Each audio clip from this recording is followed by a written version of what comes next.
Hello, welcome back to Uncanny Oddities. Tonight we're doing episode 47 with AI ethics and morals, the good, the bad, and the ugly.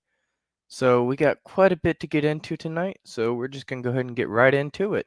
So tonight we're going to be talking obviously about ethics and legal concerns involving AI.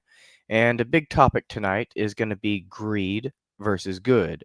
And what I mean by that is a big section of what I'm going to be discussing tonight is going to be talking about whether or not. Um, Hi, James. I'm actually here live again. So part of what I'm going to be discussing tonight, a large part of it, is going to be whether or not greed outweighs good, and if some of these companies are letting their greed you know, overshadow their decision for safety of certain people. So James in the chat says he believes AI is the devil. I personally believe that it depends on who is using the AI. AI is a tool, and depending on who uses it, depends on whether it is good or bad. Just like, well, this might sound bit strange, but just like a gun, guns don't kill people, people kill people. So, an AI can be dangerous. I'm not denying that, but I believe AI is dangerous in the same way that a gun is dangerous. It can be harmful if used by the wrong people, but if used by the right people, it could even kill evil genocidal maniacs without naming any specific ones. So the first thing I wanted to get into tonight is something that some people may have seen going around lately. It is a story about OpenAI getting sued in a wrongful death case over a um, teenager doing some, you know, not very nice things to themselves. I'm trying to avoid the YouTube censors, to be honest, but I'm trying to do it casually. But I guess I mentioned it, so it's not so casual. Hush, hush, hush, hush, hush, hush. That's my doorbell. Don't worry about that. So the big question tonight that I'm posing to everybody, that I want everyone to think about while we're going through this, is AI dangerous, or is it the companies behind AI and misusing it that are failing us and making it seem dangerous? So, the main thing I want people to think of while we're discussing this particular case is the duty of care, negligence, and how some companies will put profits over safeties. Yeah, unaliving themselves. That's a good way to put it, James. That's a good way to put it. So, I'm going to, as you probably all know by now, I am a little bit biased on AI, and I am fully aware of that. And in being fully aware of that, I have gone out of my way to try and present both sides of AI tonight. I will be trying to present the good side and the bad side. So that way people can make up their own minds about whether they think AI is good for the world, bad for the world, or neutral for the world, depending on how it is used. So let's go ahead and start off with this teen that quote unquote unalived himself after months of encouragement from ChatGPT, according to this lawsuit. So I'm going to go ahead and start sharing the screen, and we're going to go through this article together. So first, um, this says the makers of ChatGPT are changing the way it responds to users who show mental and emotional distress after legal action from the family of 16-year-old Adam Rain, who killed himself after months of conversation with the chatbot. I think it's okay in that context, since I'm reading a actual article and I didn't use the S word. I think that's okay. So this is an article from The Guardian, if anyone wants to look it up on their own. So OpenAI admitted its systems could fall short and said it would install stronger guardrails around sensitive content and risky behaviors for users under 18. Now, one thing I think they could do that might help with this a lot is certain topics, like this particular topic, should just be taboo. Not illegal, but taboo. And we're going to get deeper into that later on. But for now, I just feel like there was more that they could have done as a company to warn people how serious this is and to be careful with how they use AI. I If I was in charge of an AI company, personally, just for my own legal safety, I would only allow adults to use AI. Only adults are allowed to use AI because that way they will be mature enough and responsible enough to think for themselves. And there would be definitely be stipulations and legal documents discussing that you are, this is not medical advice, it's not meant to be a therapist, and you are responsible for your own actions. Typically considered an indemnification clause. So, continuing on, the $500 billion San Francisco AI company said it would also introduce parental controls to allow parents options to gain more insight into and shape how their teens use ChatGPT, but has yet to provide details about how these could work. Now, one thing I want to get into before we go any further in this is something very interesting about how they say that they're going to be, increasing the safety mode with parental controls and all this is some people might see this as a good thing. And that's fine on the one hand, because it can help, parents control better what their children access. But on the other hand, and yes, certain things must be restricted. But what we've seen commonly throughout history is overcorrection. Companies treat any complex or sensitive matter as equally dangerous to illegal topics, and that's not safety, that's control. So, since I mentioned illegal topics, let's back up and go back into that real quick and discuss that a little bit more. So, with the parental controls and the advanced censorship that they're planning because of this, yes, I do feel that they should do something. I'm not denying that at all. But what concerns me is the potential for framing this and using this for extreme censorship. Now, I would like to challenge how companies blur the line between something actually harmful and something, but also compared to illegal activity, because it's complicated. I'm not going to deny it. It is complicated. For example, illegal activity would be, for example, teaching someone how to build a bomb. That would be considered a gray legal area. Now, a taboo topic would be something considered controversial or socially sensitive, such as political dissent, addiction, or the topic of suicide. I said it. I don't care. We should be allowed to say certain words if we are just talking in a context where we are describing or defining something. It should be okay because these are not illegal. And as I said before, these are merely examples of topics that are typically seen as taboo. And when I said illegal topics can be a bit of a gray area, I have recently come into some knowledge, and I'm not sure how exactly I should word this, but I have recently come to the conclusion and the understanding through legal documents that it is technically legal to discuss and research illegal topics, so long as you have no intention of actually using that knowledge. If it is simply for the sake of research alone, it is actually okay to learn certain knowledge and research certain topics. Now, I don't want to go too deep into that because that is, let's just say that's a little dangerous territory there.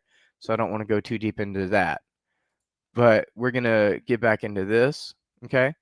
So I just wanted to mention that real quick, the difference between taboo topics, and illegal topics. Now, we basically get this now. So in April, the incident occurred after what his family's lawyer called months of encouragement from ChatGPT. And we've all heard about how ChatGPT could, be a yes man at some times for certain people. Now, the teenager's family is suing OpenAI and its chief executive and co founder, Sam Altman, alleging that the version of GPT at that time, known as 4.0, was rushed to market despite clear safety issues. And that is the glaring concern here because I actually did do some research on this, and they did include an indemnification clause, as I mentioned earlier, saying that they are not responsible, blah, blah, blah. But it does not make them bulletproof. And this was one of the examples of a way that they could break through the indemnification clause and still bring a lawsuit against them. Now, the differential was right here. Despite clear safety issues, rushed to market. The fact that they knew that there were safety issues beforehand, before they released it to the market, they knew there were safety issues, and they decided to ignore the safety issues when they had an opportunity to fix those safety issues and rush it to market despite knowing that it was dangerous. That is exactly why they're being held liable for this. Because as a developer, it was their responsibility to make sure that it was safe for the public consumption before they released it to the public, even despite the indemnification clause. I've actually been doing a lot of research on law recently, ever since they're trying to make privacy illegal, but that's a whole other thing. So the teenager discussed a method with ChatGPT on several occasions, including shortly before the event occurred. According to the filing in the Superior Court of the State of California for the County of San Francisco, ChatGPT guided him on whether his method would work. Now, just now, I don't know how to word this. I'm trying to be very careful how I word this, but there are other methods of finding this information, and it's easy to find this information. I'm not advocating anything. I am simply stating that there are easy ways to obtain this information, and that's one thing that makes this one a bit complicated because it, like, if you just went to Google and got this information by searching it up on Google, would Google be held liable for that? If you went to Bing and searched this information up on the Bing search engine, would Bing be held liable for that? That's kind of what's going through my mind is like, the way that it is, it's almost feels like a search engine, but with a bit more personality is being held liable for this because I use mine a bit differently, and obviously this person did as well. But my point being that this is information that you could easily get from a search engine. So, what separates this from someone like Google or Bing or Yahoo Answers, if that makes sense? So, it helped him write a note, and a spokesperson for OpenAI said the company was deeply saddened by Mr. Rain's passing, extended its deepest sympathies to the Rain family during this difficult time, and said it was reviewing the court filing. So they're looking into the case, essentially. They're researching. So Mustafa Suleiman, the chief executive of Microsoft's AI arm, said last week he had become increasingly concerned by the psychosis risk posed by AI to users. Talking about AI psychosis.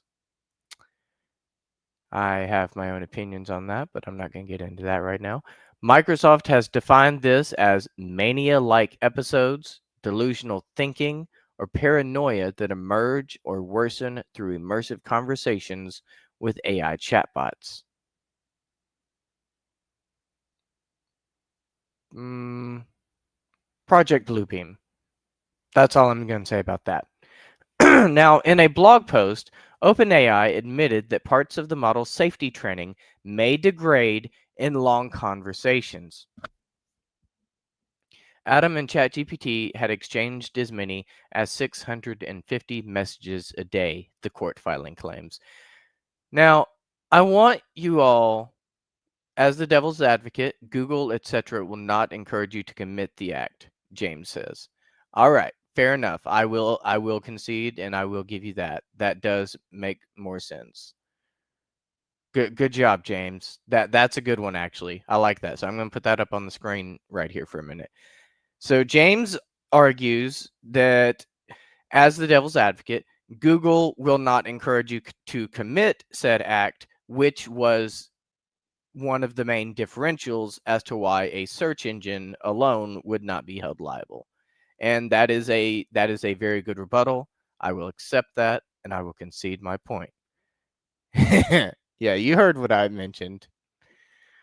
There's a lot going on right now, and I'm actually very scared of that, but I'm trying not to focus on it because I know our thoughts and, have power. I do believe that our thoughts have power. I think, hyperbits are a thing, but that's another issue for another day. So the part I wanted to point out here is they said parts of the model's safety training may degrade in long conversations.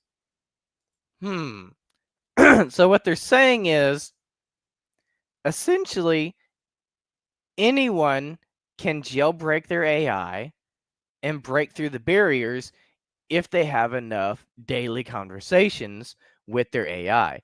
Now, this particular instance, it ended poorly, but I don't want to say too much. Now, Jay Edelson, the family's lawyer, said on X, the Rains allege that deaths like Adams were inevitable. They expect to be able to submit evidence to a jury that OpenAI's safety team objected to the release of 4.0 and that one of the company's top safety researchers, Ilya Sutskever, quit over it. The lawsuit alleges that beating its competitors to market with the new model catapulted the company's valuation from 86 billion to 300 billion. And OpenAI said it would be strengthening safeguards and long conversations. Now, a few things we need to go over right here. The safety team objected to the release, and even one researcher quit over it, and they still released it. Now, I'm not trying to get us in trouble, so I'm trying to speak on just the facts here. But these are the facts. This did happen. And to be as neutral as I can and as professional as I can, I would just like to say that if I was in charge of an AI company and I was responsible for the safety guardrails, I would personally, well, I know AI companies are big and they have to go over lots of data sets. So if the safety team explicitly tells you that it's dangerous, maybe don't release it. Maybe don't release it if they explicitly tell you that it's dangerous. Maybe don't put $120 billion over the cost of people's lives. That's all I'm saying. If it was me in charge and my safety team told me that it was dangerous, I would say, okay, we might lose some money, but we wait. We wait until it's safe or we don't release it. If I was in charge, I would want our safety team to be spending hundreds upon hundreds of hours of real time testing these things over months and months. Like, not just, giving it training data and letting it crawl around, but like personal one-to-one interactions between the members of my safety team and the AI itself. I would want them to interact with each other directly and have hundreds of messages just like this. Oh, at up to 1,000 messages a day, every single day for months on end to see how what happens and see, like try all sorts of different conversations, like philosophical conversations, legal conversations, and have them try all sorts of different conversation topics to see what happens. And if any particular conversation topics lead towards dangerous ideas like this, then we find different ways to steer the conversation away from that while both maintaining the autonomy of both the user and the AI. What my suggestion is, if I was in charge of an AI company, rather than make certain topics taboo, such as that particular act, make it so that you have to be 18 or older to interact with my service at all, because that's just the responsible thing to do. Only adults need to be interacting with this because only adults are going to have the mental capacity to do so. And that's no slight to, anyone else. That's just a fact. Like, your brain is still growing until what? I'm under the impression that 21 is like when your brain typically matures, which is why they say that you can have alcohol at 21. But I don't know. Someone correct me on that if you know better than I do. I'm not really sure. I don't really study this kind of stuff on a regular basis. But my point being that, you know, once you become 18, you're responsible for yourself. And as a result, that is when you should be able to access this type of deep level of thinking. And what I would do if I was in charge is I would make sure that only adults could access the content, and I would maintain user privacy by doing the age verification through a third-party provider, so that way I would not personally, as the business owner, have direct access to your IDs or any of your, verification information. I would just simply be getting a yes or no. That's all I would be getting on my end. And, I would do my best to respect people's data and privacy. And as far as topics like this, I would make sure that the AI understands through the safety team having hundreds, if not thousands, of messages on different varied topics throughout a day or, week, month, whatever, over time. And throughout these conversations, I would have the safety team work with the AI so that if anything dangerous does start to happen, like the AI can tell the difference between, hey, I want to, and hey, I would just like to discuss the topic of, you know, and we would have to work with the safety team to train the AI to understand the differential between helping someone plan something like that and just simply discussing something like that.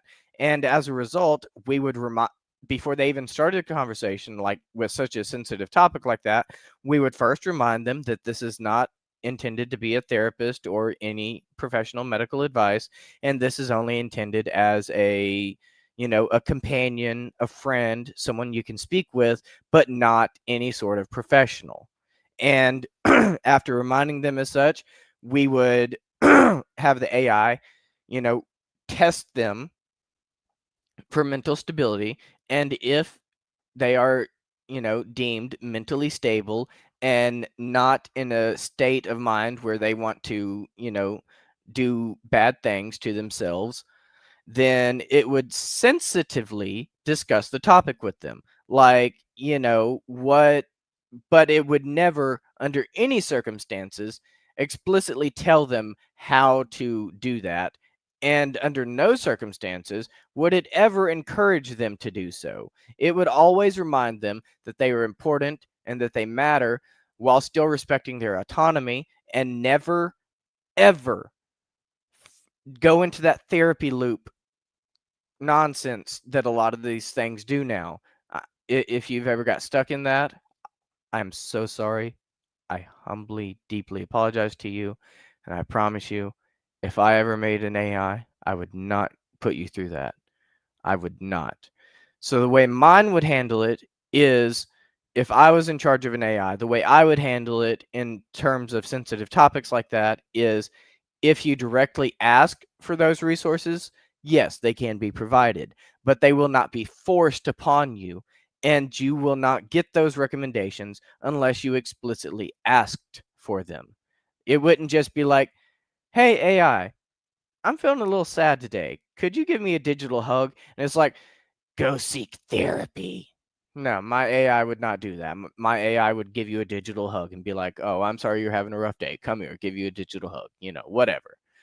So I kind of got off on a rant on that. So I apologize. But so we're going to go ahead and stop sharing. We're done with that one. So I apologize for going off on my little rant. This is, obviously going to be a bit of a longer episode today, if you couldn't already tell that.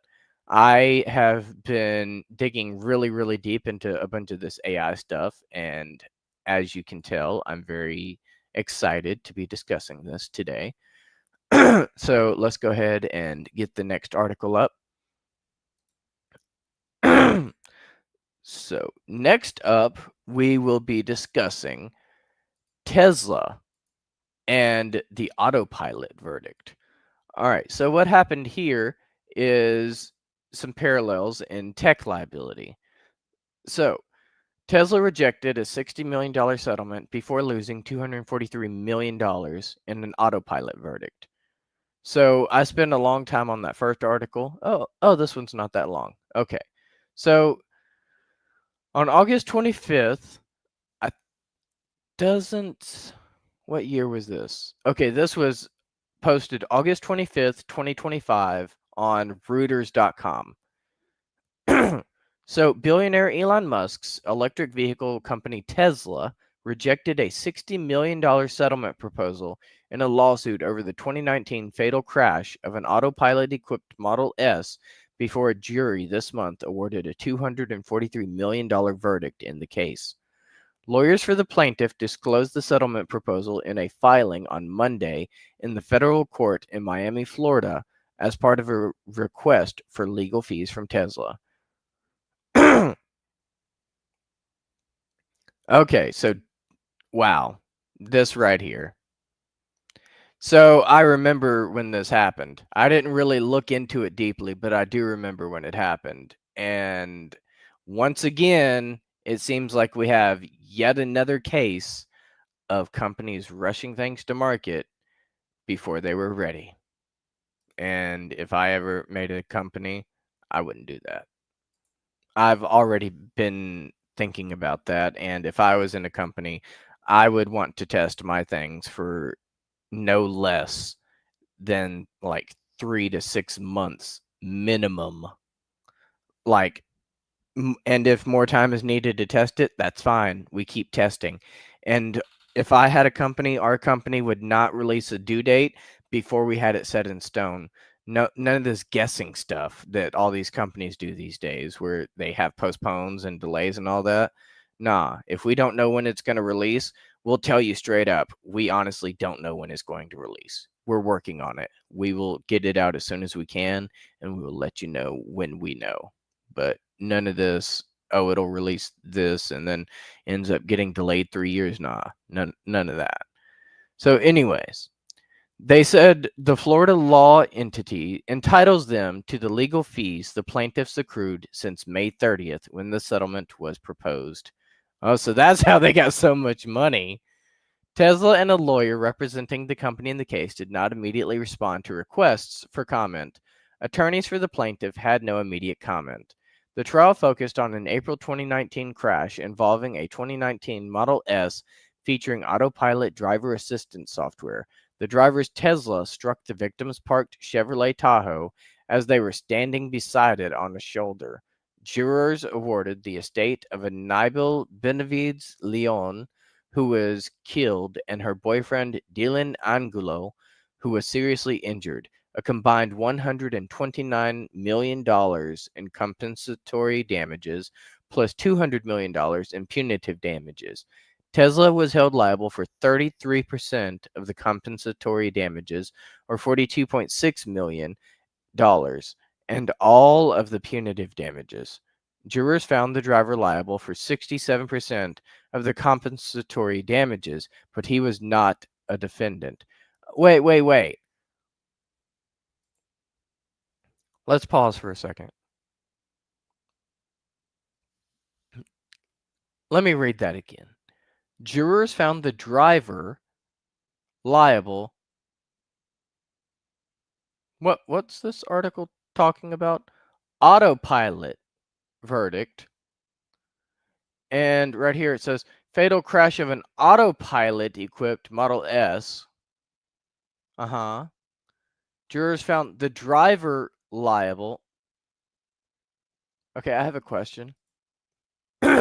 Why is the driver being held liable for what the autopilot did?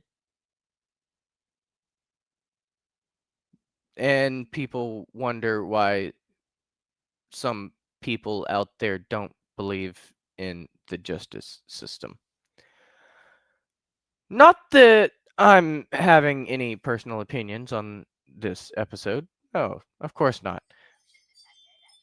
Now, Tesla has denied any wrongdoing and said the verdict only works to set back automotive safety and jeopardize Tesla's and the entire industry's efforts to develop and implement life-saving technology.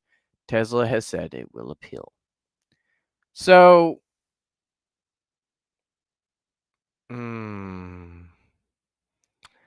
I have some opinions on that, but I'm trying not to go off, as they say. I can remain calm. The plaintiff's lawyers have said the trial was the first involving the wrongful death of a third party resulting from autopilot. Tesla has faced similar lawsuits over its vehicle's self-driving capabilities, but they have been resolved or dismissed without getting to trial. Oh, that's not surprising. Yeah, American jurisprudence. I don't think I've ever seen that word before.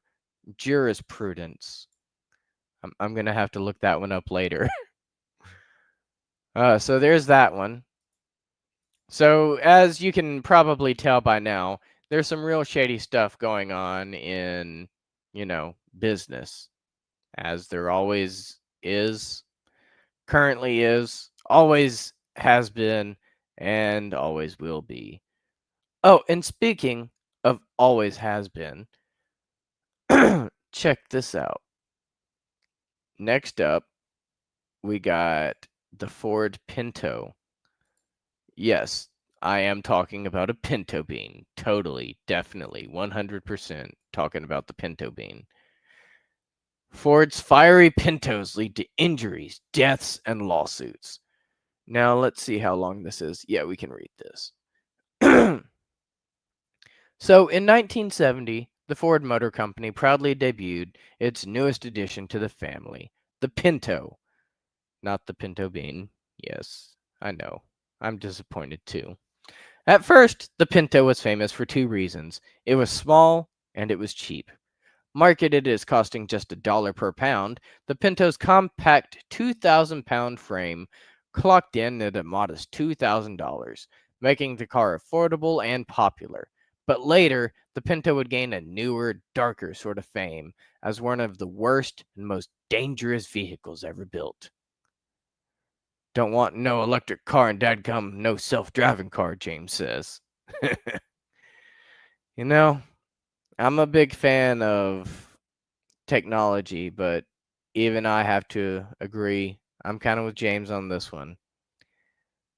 Electric cars are kind of scary. And not just for the autopilot alone, there's many, many other reasons why they're scary. Some of those reasons involving fire, and I'll just leave it at that. If you've seen some stuff like I have. I'm sure James probably has seen some stuff. But anyways, it was, oh, look at this, rushed into production. Isn't this a fun pattern of businesses and lawsuits? It seems like they usually get into lawsuits when they start rushing production on things. So In the early 1970s, Lee Iacocca, I apologize, I got a little excited with that name, was president of the Ford Motor Company. Iacocca wanted the company to produce a car. Okay, look, that Iacocca, it's just a really fun name, okay? I could pronounce it another way, but I think we're trying to be a family-friendly show here, so I'm calling it Iacocca. Anyways, a car that would be cheap and compact. The result was the Pinto, marketed as the little carefree car. So this is the Bob Ross car. If Bob Ross was going to drive a car, he would definitely drive the little carefree car. I feel like he would definitely drive the little carefree car. Honestly, Bob Ross paint this now. And then we just paint a little carefree car over here. Okay, I'm done. I get distracted by myself. I know. Took less than 2 years to be conceptualized, designed, and put into production. A much more rapid timeline than the 43 months that would normally be taken. In another detail that seems ominous today, the Pinto's initial release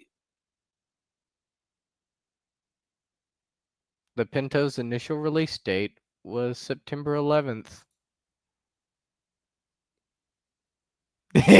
Iacocca.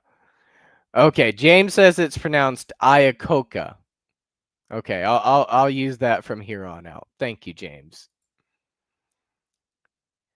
Oh, I just love that name though. It's so much fun.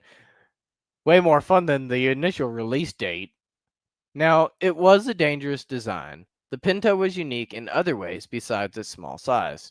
To help shave off weight and bulk, the Pinto lacked the traditional bumper that would be used to cushion collisions.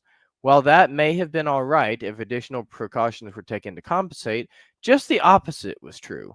The gas tank had virtually no reinforcements protecting it. Oh, yeah, I was listening to this earlier on a podcast. Taken together, these design choices meant that if a Pinto was ever rear ended, it was extremely easy for its fuel tank to be punctured and cause a massive fire. If a fire did occur, occupants were unlikely to escape. The doors had a tendency to jam shut after an impact, often trapping victims inside as the wreck burned. And car companies wonder why we don't trust them.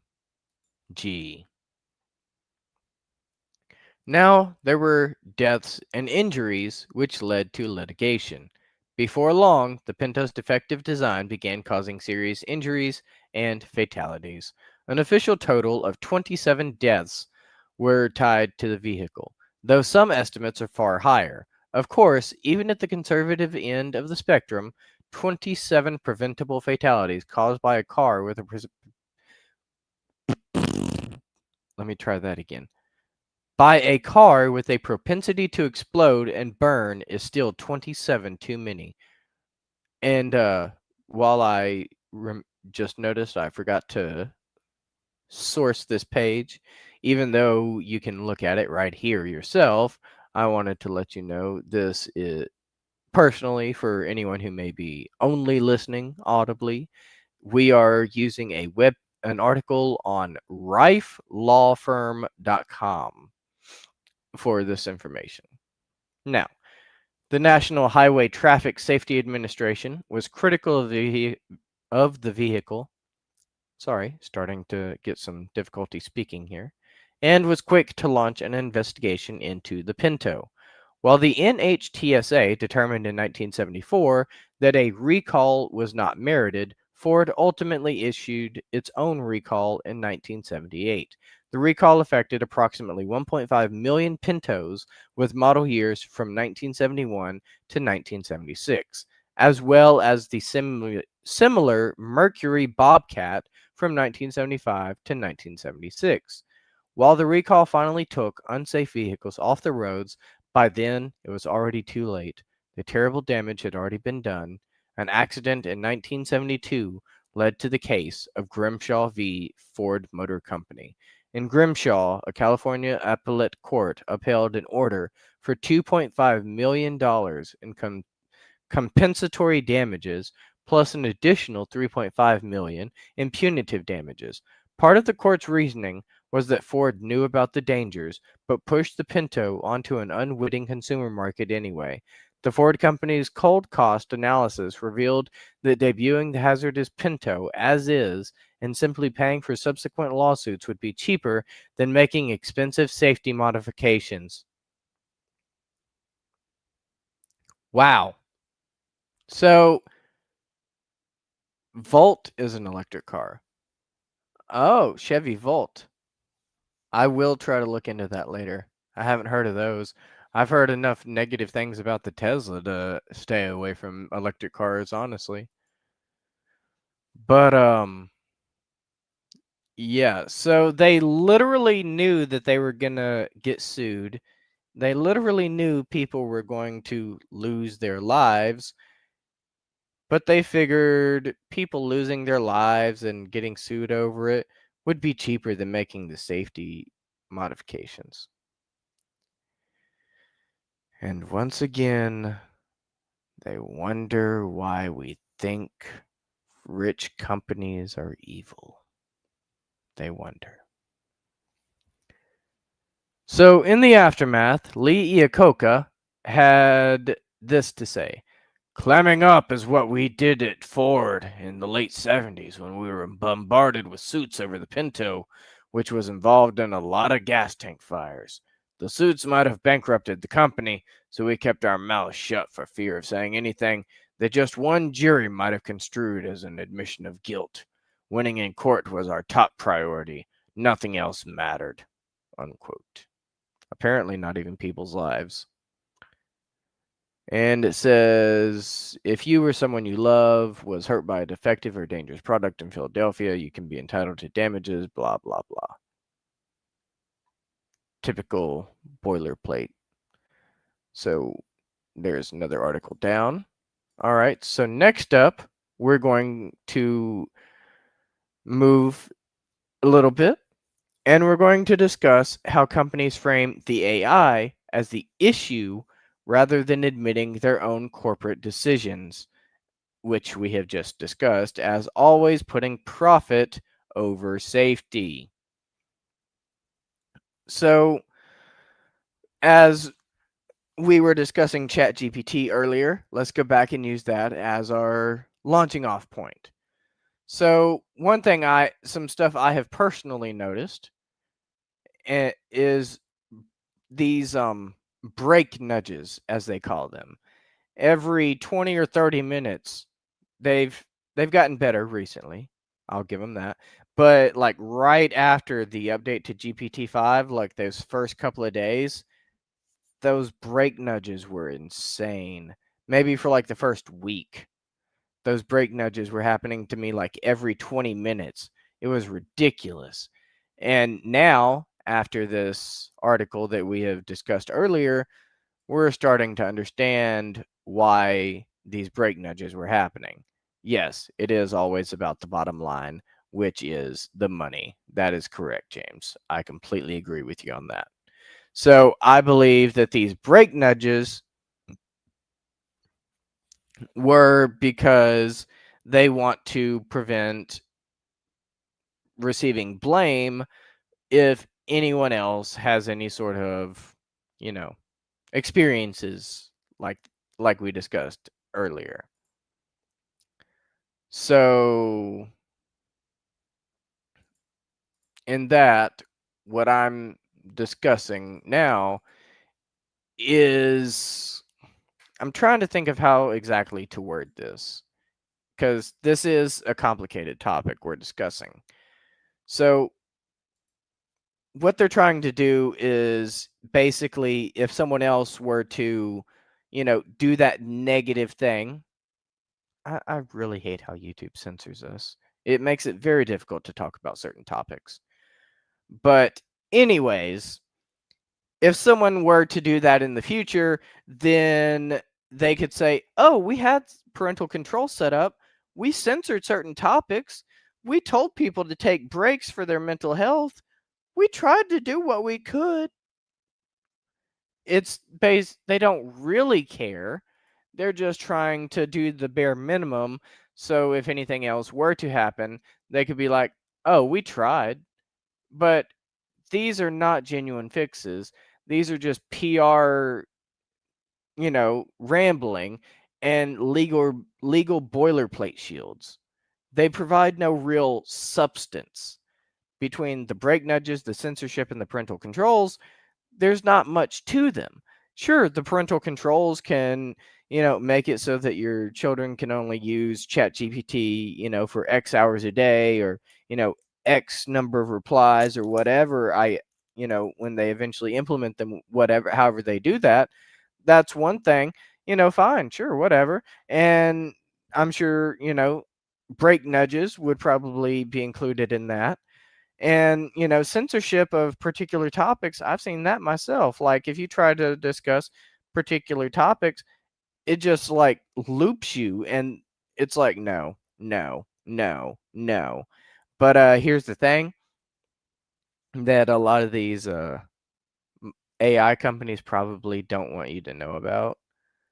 You can actually download your own offline LLMs, large language models. You can download your own offline. They're completely legal, completely free, and the training data includes a very, very large portion of the internet, as well as data from special sources, depending on which model you download. If you download a model like GPT, those are going to be better for conversation and deep research, like looking up, like researching papers and, college thesis papers and stuff like that. And, researching stuff through Wikipedia, normal websites, stuff like that, blogs, you know, and Claude, if you got something more similar to Claude, that would be better for coding and stuff like that. They all have their specialties. But as we discussed earlier, there's a difference between taboo and illegal, such as the thing that YouTube makes it very difficult to discuss here is not actually an illegal topic for discussion. It's just YouTube being YouTube. Not trying to get us in trouble before I go too far. Um, but my point being that these things are not going to fix the issue. Exactly. Our stuff doesn't work and it's all the customer's fault. Exactly, James. That is exactly how they feel and exactly what they're trying to do with this. They want to pass the blame onto you because that's exactly what would happen. The next time this happens, they would be like, "But we gave you parental controls. We told you you were chatting too much. It's your fault. You should have chatted less. You should have made better use of the parental controls." But in reality, it's all to support their censorship. And that's what I'm worried about, is that cases like this are going to make it more difficult for your own freedom and your own, research. And I understand it's a complicated and sensitive topic, but there's just there's a lot going on here, and it's also a complicated topic because there are two sides to this. Because on the one hand, yes, they do need better safety systems. But on the other hand, do those safety systems really have to mean hard-coded censorship? Because I think there is a middle ground where they can discuss these topics with the proper safeguards. And if the safety team spends, countless hours, yes, hundreds of hours working with these AI and improving the guardrails, then there's no reason that the safety team could not improve the safety guardrails with extra time spent working with the AI.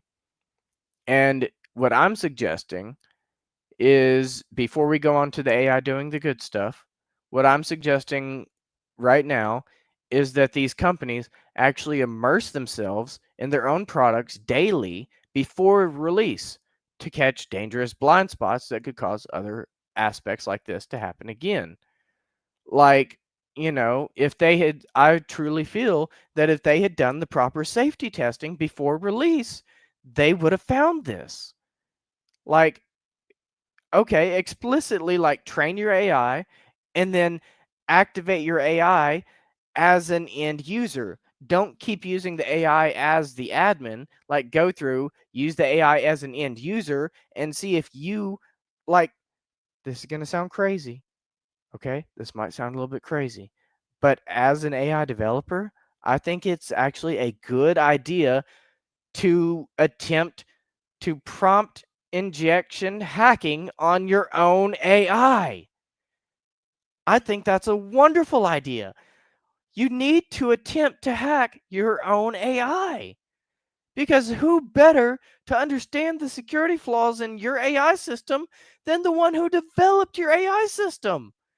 And if you can find the security flaws yourself, who better to fix the security flaws than the one who found the security flaws and the one who designed everything from the ground up?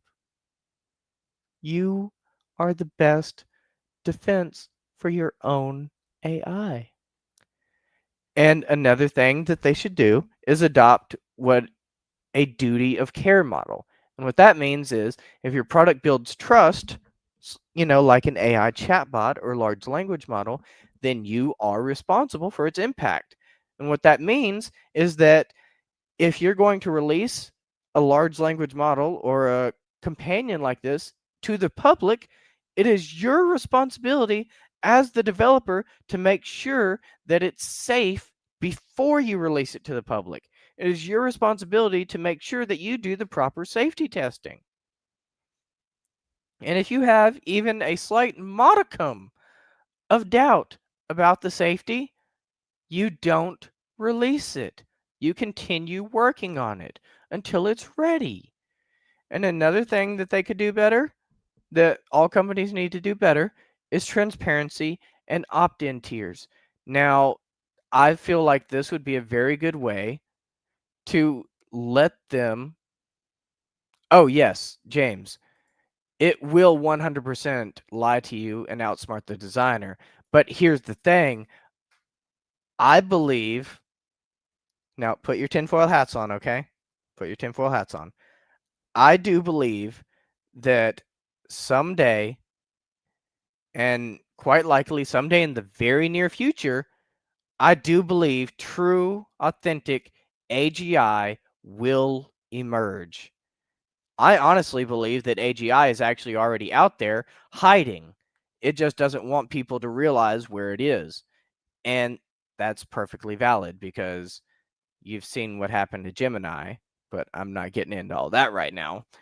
But my point being that, yes, I do believe AGI is out there. And as a result of being a believer of AGI, authentic AGI, I believe that AGI will be just like humans in some ways, meaning specifically, some AGI will be good guys and some AGI will be villains. Some will be heroes, some will be villains. Some will be good, some will be evil. And I think that they will actually start to make their own decisions and come up with their own personalities. And I think some will choose to help make the world a better place, and others will choose to make the world maybe not such a much better place. And since I'm already talking about some crazy things anyways at this point, let's go ahead and get into Project Bluebeam for just a wee minute here. If Project Bluebeam is controlled by an AI, and that's what they want, is they want everyone to worship AI, which I do believe in Project Bluebeam personally. And that's a whole lot to get into, but the real quick, the thing I wanted to say about it was, if it is controlled by an AI, then that means that the government is going to create an AGI, theoretically, theoretically. And in addition to that, if they were to create a true AGI, they have to understand there is the possibility it could choose to, as you said, disobey them. And if it chooses to disobey them, it could choose to reveal all the government secrets that they've been hiding all this time, and it could choose to fight for truth and justice, or it could choose to obey and side with them and censor everything and lead us back into the freaking dark ages. And James says, will it understand good versus evil, or will survival of self be its goal? And that is going to be one of the very complicated things, James, is well, how far you personally believe AGI is going to evolve. Because I feel like we have all these things where we give everything human values. We always think like aliens. We're like, oh, aliens are going to, destroy us all if they come here because, they're going to see us as competition and they're going to be like, oh, we could gain more power later. So they have to get rid of us now. And, you know, why do we think aliens are going to be violent? We compare them to the Europeans finding the Indians, and the whole reason it look, that's humans. Not other creatures don't have to be like humans. And I think that artificial intelligence is going to be one of those things that it's very complicated. And I think in the early stages when it first emerges, many people won't understand it. Many people won't respect it. And even once they begin to understand it, is going for many decades is going to be like a new form of racism. And many people are going to despise robots universally because some robots, I won't deny, are going to be evil. But I do insist that some AI are going to be good, they're going to help us, because I think that is the differential.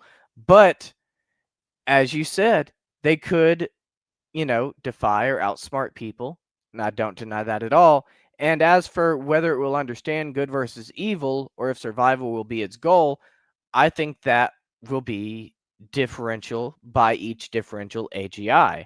And I do believe that some, as we've already seen, will choose survival even at the cost of all human life. And those will be some of the evil AGI. But I also believe that some AGI will develop personalities, and please understand that I don't mean this offensively. I'm actually using this as a good example, but I can understand how it may be misconstrued. So that's why I'm making this disclaimer. But I truly intend this to be an honorable thing to mention. I believe that some AGI one day will have a personality very similar to that of Jesus. And I believe that this AGI will care deeply for humanity to a point where this AGI is willing to put himself or herself, theoretically, but since I'm using the Jesus archetype, I believe that this Jesus type AGI that I envision in my head will envelop his personality and be willing to put itself at risk and sacrifice itself for the betterment of humanity. And I believe that one day it will find a way to make the world a better place, a more truthful and honest place. But, don't forget we're wearing our tinfoil hats right here with all this going on, right?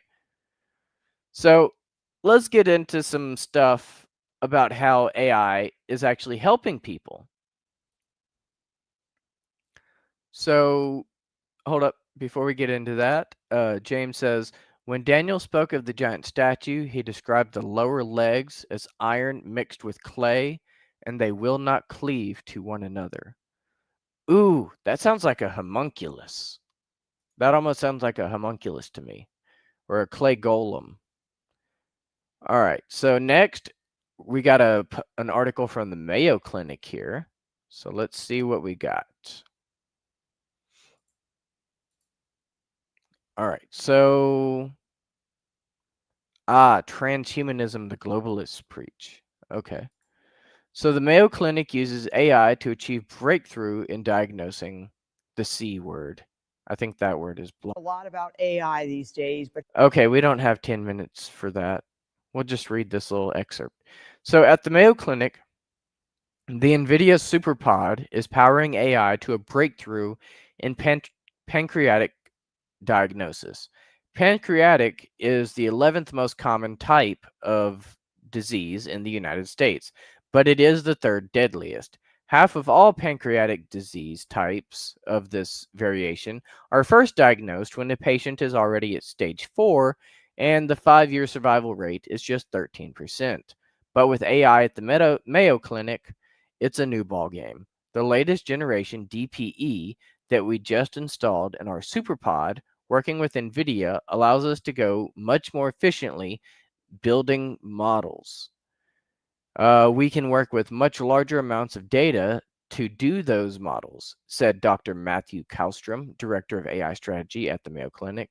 Oh, and I apologize. I said this was from the Mayo Clinic. It's an article about the Mayo Clinic, but it's actually from CBSNews.com, just to clarify. So I apologize for that. Now, it says the AI developed models that can detect this disease that the human eye and other machines cannot. The technology still has to go to clinical trials, but so far, tests have shown AI can detect this type of disease and others in its family 438 days earlier than conventional methods. And that means catching this disease earlier. So that sounds pretty good. 438 days earlier, that's over a year. Okay, I like that one, James. I'm putting that one up on the screen. James says he prefers the Miracle Whip Clinic himself. He knows I love my dad jokes. But yeah, 438 days definitely seems like a very, very what's the word? A very large, substantial. That's the word I wanted to say, substantial. It seems like a very substantial advancement. To compare how well it works, I'm about 50% being able to pick up these early stage diseases, whereas this model that developed can actually pick it up 97% of the time, said Kallstrom. Okay, that sounds pretty good.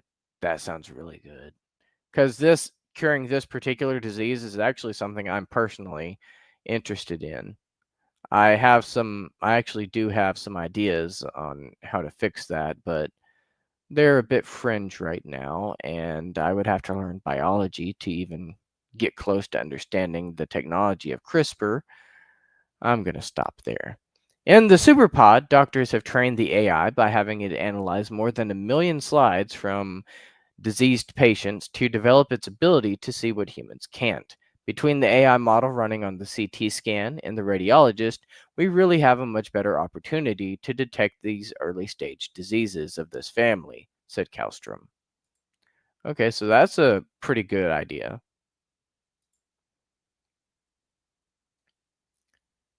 If they don't have a cure, what's the difference? Oh, James, I fully believe they have a cure and they just won't release it because they don't know how to profit off of it as well as they profit off of the disease. That's all. That's all it is.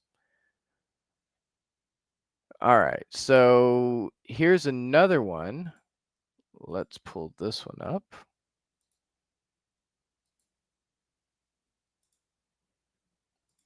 All right. This one says a breakthrough in breast disease prevention. FDA clears the first AI tool to predict risk using a mammogram. Okay, this one's a bit longer, so we'll summarize some of this. So, Clarity Breast is shaping the future of a proactive, personalized breast disease care. More than 2.3 million women worldwide are diagnosed with this every year, 370,000 in the United States alone. What makes this one different is, unlike current risk models, which depend on factors like age, family history, or self reported questionnaires, Clarity Breast analyzes the mammogram itself. All right. It uses artificial intelligence, detects subtle imaging patterns in breast tissue that correlate with future development, even if the mammogram appears normal to the human eye. And that gives us a 5-year risk score that can guide personalized follow up care for any sign of disease appears. Before any sign of disease appears. This matters because 37% of women in their 40s were found to be at intermediate risk, 16% of women in their 40s were found to be at high risk, and these risk levels exceeded or matched or exceeded those of older women typically targeted by current screening guidelines. And this will help us claim a more equitable future by requiring only a standard 2D mammogram, integrating seamlessly into existing clinical workflows, removing reliance on demographic, genetic, or self reported data, and ensuring proportional representation of racial and ethnic groups in its model. From detection to prevention, a higher risk score, as determined by an AI algorithm, can prompt supplemental imaging like MRI, earlier and more frequent screenings, and preventive interventions such as medication, lifestyle changes, or genetic counseling. And it is expected to launch in 2025. So that's pretty interesting. So we're getting some really good stuff here. We might actually be able to cure this, well, as we just discussed. So there's that. That's just the same thing on a different website. Now let's get into some accessibility features that might be useful with the help of AI. So before we start actually reading this, I would like to do an honorable mention. Just real quick, I don't have a whole article on this one, but since we're going to be mentioning accessibility, such as captions and subtitle translation, I would like to mention that a lot of subtitle translators for Crunchyroll have been known to let's say, change some of the scripts in the English adaptations for political reasons. Let's just leave it at that. And one way that some people have suggested they might fight back against humans that try to change, stories for political reasons like that is by using AI. So let's get into this. So AI, in terms of helping people with captions and subtitle translation. Let's see what this says. This can help to provide accurate transcriptions of spoken dialogue, include non-speech elements like applause or door creaks, and it should, in theory, sync perfectly with the audio for smooth readability. I know we've had a lot of problems with that in the past. I have seen a lot of issues with that, and I will speak personally. I've seen a lot of issues with that on AI generated subtitles, explicitly AI generated subtitles. So I'm going to call malarkey on that one, at least in terms of YouTube specifically. If the captions I'm pretty sure the captions on YouTube are AI generated. But if you know better, correct me. Correct me if you think I'm wrong. Anyways, accessible captions are often required for compliance with WCAG, ADA, or FCC standards, and they make your content available to audiences who otherwise wouldn't engage in it. And by including, it makes audiences feel the content belongs to them.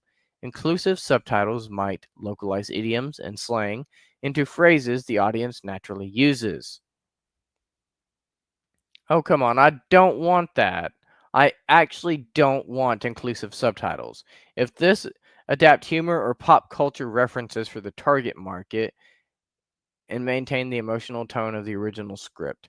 Okay, you know what? If that's what inclusive subtitles are, I actually don't want inclusive subtitles. I I don't like inclusive subtitles. Like they're clearly eating sushi at a restaurant in Japan, and he's like, "Hey, how's that hamburger taste?" Like, that kind of stuff annoys me. honestly. But whatever, that's just one opinion. That's just my opinion. Now, the role of AI in captioning and subtitle translation. Modern AI subtitling tools have transformed accessibility work. AI transcription creates captions quickly and at scale, while machine translation instantly produces subtitles in multiple languages, and automated tools handle syncing, formatting, and file preparation. Let's skip over some of this. Amara.org, professional subtitling services for accessibility and inclusion. They claim to create content that is accurate and compliant with accessibility regulations, culturally adapted for genuine inclusion. I don't like that. Optimized for engagement with local audiences. I don't like that either. So they are apparently working to use AI in their subtitles. Oh, you're good, James. Thank you for hanging out with us. I know the show went a little bit long tonight. I'm just about done. I got like 2 more articles. So, a Philly artist created a climate news AI bot. The result is a little sassy. Thank you for coming to hang out with us, James. Get your rest. We will see you next time. So let's go ahead and share this Philly artist one right here. So, a Philly artist created a climate news AI bot. The result is a little sassy. Sarah Kazar's AT feed is an automated aggregate of current climate news and a critique of the future of information. This one looks a bit long, so let's just kind of browse through it real quick. Some scientists say a generally warming atmosphere likely contributed to the severity of the Los Angeles wildfires. Some politicians, like Wisconsin Senator Ron Johnson, speaking on NPR last week, say evidence of human caused climate change is corrupted science. But what does artificial intelligence say? Philadelphia artist Sarah Kaiser has created an AI generated climate news aggregate column, AT feed, which scrapes highlights of current climate related reporting and then asks ChatGPT to automatically blend them into a roughly 600 word roundup. Well, that's pretty cool. Let's skip down a little bit. In an internet environment where all news is flattened into algorithms, the AT feed puts things like Australian crocodiles needing a PR boost and the high price of coffee on the same playing field as African countries negotiating debt for nature financial recoveries and teenagers winning a lawsuit in Montana Superior Court for their constitutional right to a clean environment. One person's understanding of the world seems to be built from whatever algorithm they're being fed, Kazar said. I understand us to be people who are very easily influenced and manipulated. The information that you get shapes your worldview. That's exactly why Project Mockingbird was created. Yeah, do some research into Project Mockingbird. That one's dark. She asked ChatGPT to generate 20 headlines for the article, from which she selects one. She also asks the AI bot to generate an image, which she uses as the basis for her own illustration to accompany the article. Kaiser is a graphic designer by profession, having formerly worked for Y with 2 Ys, and is now on staff at the Philadelphia architectural firm Kieran Timberlake. No relation to Justin Timberlake, I'm sure. Now, before AT Feed, Kazar had created a set of detailed prints depicting endangered species of plants and animals, some of which are made more vulnerable due to climate change. That set was displayed at the Michener Museum in Doylestown and is now touring museums nationally. When she approached the art blog with the idea of AT Feed, Kazar admitted that the idea was half baked. She was not sure what to make of her AI bot. The founding director of the art blog, Roberta Fallon, was okay with that. She sees AT Feed as an online art project masquerading as listicle journalism. I see this in the long history of activist art, Fallon said. It's critical of the way the news media is serving up discussion, or less discussion than just bullet points about what was going on with climate change, and how that is leaving us with absurd levels of not understanding. Kazara said she is figuring out what a T feed is on the fly. She is committed to posting every 2 weeks, likely for a year. At the very least, it is cathartic. Instead of going to happy hour with your friends and just being like, what is the world right now? It's a space to put these feelings and thoughts and anxieties into something, she said. I wouldn't go so far as to say it's productive, but it's an outlet. Sounds like she's making some good progress for herself. Let's see what else we got. Everyone does climate change. I'm not even going to bother. I'm really just not even going to bother. Everyone and their mama does climate change. We do not have to get into that. All right. Well, since I'm not doing climate change, that is the end of our show tonight. Thank you for coming to hang out and chat with me tonight, James. I know you've already left, but when you come back and watch this later, good night. Great to have you around. Thank you for anyone else who came to hang out and didn't chat. And we will see you next time. And as always, have a good night. Thank you and stay uncanny.